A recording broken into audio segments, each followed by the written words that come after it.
Hello, and welcome back to Let's Play Paper Mario and the Thousand-Year Door. This is Miles Luigi. This is known as a plot-specific event. See, I could just stand here, do nothing all day long, sit here for hours on end, but the moment I come up to this bridge, boom! I get an email. Boom! It's predetermined, I get it exactly there. I open up my mailbox XP, a fancy piece of technology at the time, but it's now something you'd find at a thrift store for $10. Anyway, email. My dearest Mario, I sent this letter to you and hope that it reaches you safely. Yes. Oh no, it dropped on the 5th router on its way here! Yeah, email's pretty damn reliable. I'm being held in some strange place against my will. I do not know where I am. I remain unharmed and in relative comfort. Those who have captured me seem to be after the map I sent you earlier. They may be hoping to use it to find the objects they call the crystal stars. I do not know what they are planning, but I have a feeling it is not anything positive. Please, Mario, please collect these crystal stars before they do. You must. They are already aware that you have the map, so be very careful. And please don't worry about me, Princess Peach. So she's unhurt and she's captured. That's what we learned. And we also learned the princess is either somebody who is knowledgeable in basic mailing protocols, POP3 and SMTP, or uses internet mail. Hotmail, Gmail, one of those things. It's probably Hotmail or Gmail. Most people I tend to work with, the moment I get into Outlook connection settings or Thunderbird connection settings, anything to do with their email client, they go, what the hell is this? And I'm like, these are your email settings. This is what determines how you log into the email server or SMTP server. And then they get just totally confuzzled. And it's like, well, thank God there's people like me who understand how this stuff works. Or you can just log into Gmail. Fudge, I didn't make the jump. Oh, yeah. This is where we be patient. There we go. There we go. And there we go once again. Now be careful you don't just run off the edge. Go to the top or the bottom of the ledge and then run off, or else you'll land on the spiked Goomba, and then that's no good because you'll start the battle giving yourself 1 damage. You don't want to do that. Unless you're masochistic and you want to start battles like that. Well, maybe you're a smart man if you put on the Spike Shield badge. I don't have that yet. Go through these grates and down this pipe. We are headed towards the Thousand-Year Door. However, this episode it will be a mix between regular game and backtracking extravaganza, super ultra awesome monster truck awesomeness. We'll be doing a little bit of regular game adventure first. Those of you who are observant will notice a little bit of wallpaper falling there. I am unable to do anything about that right now. I'll just go ahead and fly across this ledge here right now. Don't even have to bother doing any advanced flying skills. I can just kind of woof down there. Woof. Use our newly found skills of flipping our papery goodness into a different dimension and get up here. You can fly across here. Right across the foreground of the door. And we'll go ahead and go into here. This, my friends, is what I was talking about in my first part, the Pit of the 100 Trials. Oh, it tells me I haven't even gone into it. This little dastardly thing here is an optional dungeon that you can go into here. It gets progressively more difficult the further you go in, and there's a piece of star behind the brick, or the walkway, or the stairs. Correct terminology. The stairs.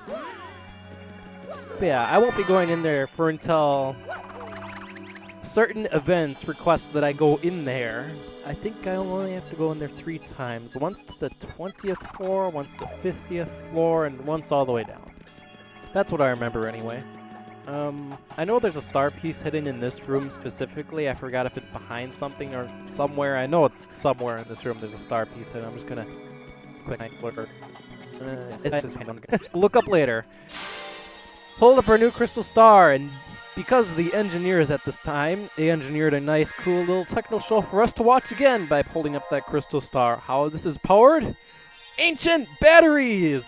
Or maybe I'm just believing in the wrong religion. You know, this religion about this door is the one that's correct. Look at this techno show. Do you really believe engineers at the time had any basic understanding of electricity? No! Christianity? What the hell is that? I should be believing in this. Oh my gosh.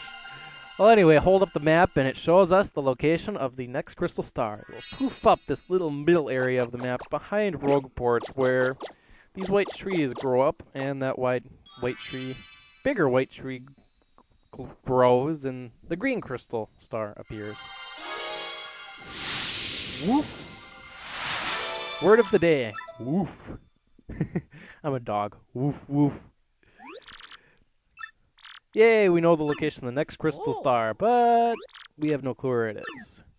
But let's go talk to Professor Frankie. Somewhere off screen, Koops was talking to Goombella and mentioned Professor Frankie. So that's how Koops knows about Professor Frankie.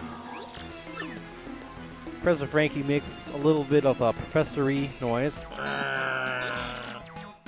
And he sees crystal clear. Just looking at another map, we can see very clearly that it's in the Bogly Woods. The crystal star is being held in a great tree there. And in those woods, these creatures here, I like how he just calls them odd creatures. He's a professor, he should know what those creatures are called. And that's a very common creature in the Mushroom Kingdom world. Mushroom Kingdom world. Don't really find them in many areas other than the Bogly Woods. I think they're called punies. Yeah, that's it, punies. Anyway, yes, let's just go get that next crystal star. Now, the professor gives us sound advice here. But don't be hasty. If you're low on items or health, drop in by the shop and inn first. I'll keep my research and you'll learn more about the crystal stars in the ancient treasure. I agree! But the princess doesn't need any saving this moment. It can wait a few days. Let's go do some backtracking extravaganza, super ultra, and monster truck awesomeness. Yes, we can go in between the crack here to get back here. You actually need to do that for a little plot device later on. There's a star piece behind this barrel, and if you are observant, you can see a star piece up there, but I can't get that one yet. Something I find funny is the star piece is behind that barrel, but if you're looking at it with respect to this camera angle, it's actually in front of the barrel. Quite a neat little trick.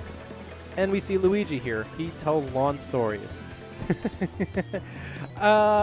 Maybe I'll read the stories for everyone. There we go. I've got 2 questions for today. That's the first question to answer. Do you want me to read all of Luigi's stories? He wrote a really good novel, or he will end up writing a really good novel about it, so... Our contact lens is in, by the way. So yeah, first question. Do you want me to read Luigi's story? It's quite interesting. Oh my gosh, I gotta learn about the point system. Okay. Oh, fudge! Okay. Point system in general. You buy stuff, you get points. Good enough point, the shopkeeper gives you stuff. You can see the stuff he gives you if you go over to this list. As you can see, if you rack up 300 points, you get 3 gold bars. And, yeah. Gonna go ahead and buy the crystal contact lens. So I can go ahead and, ooh, another important character down there. Go ahead and give it to Zesty. Who doesn't have a backup pair of glasses and uses a contact lens instead? Oh boy. But she unblocks the way, and we now have access to the west side of town where we can get star pieces. Star piece. Oh my gosh. Star piece. I'm just gonna get another one too because I know where they are. You know what? Star piece. Oh, I laugh. I laugh at knowing where everything is. I'm just going to go ahead and fall in these grates too, which will bring us here. Nifty little piece to be. There's a star piece back there, but I can't get that one specifically yet. Instead, it throws us here. I believe there's one back here. Yep, star piece. Star piece. Just collecting a massive amount of star piece. There's a treasure chest hidden here, and this is a very easy to miss treasure chest if you don't come in front of here, because there's not a whole lot in front of here other than a little bit of water and an empty fountain. But yeah, not a whole lot here. But there's another star piece behind some of this rubble over here. It's ended immediately. Oh, there it is.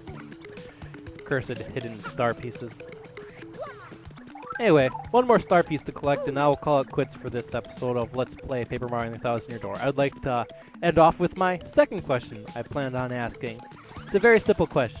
In the very near future, collect star piece first. In the very near future, I will have to go ahead and super rank one of my partners, and I will get in this battle here to explain it. We're given the option to super rank either Goombella or Koops. In a nutshell, the difference is you get a little bit more offensive power if you super rank Goombella, so gaining an attack power of 2, being able to do 4 damage. In the next area, there are some spiked enemies and some enemies with defense, so it's a little bit of a moot point, but once you get into the tree of the area, it can be really helpful in the next area compared to the regular ground areas. If you super rank Koops, you get a party member that has 1 defense, and if I remember correctly, he gets 15 health. He also gets a... I'm trying to think what his ability is. He gets a shell ability that allows you to cast a shell over Mario, giving him extra hits. If I remember correctly, the shell can take like a few hits of damage, and then it goes away, and then Mario takes normal damage again. But for until that shell disappears, he can't take damage. That's at least the way I remember it. These are Spanias. Basically, just like a regular Spania, except he has spikes on his head, or she has spikes on her head. Gender unrecognizable. Yeah, there's a second question for today. Who should I super rank? Because I have a preference, but we'll let the audience choose on this one. And with that, I will see you on the next episode of Let's Play Paper Mario and the 1000-Year Door. This is Miles Luigi.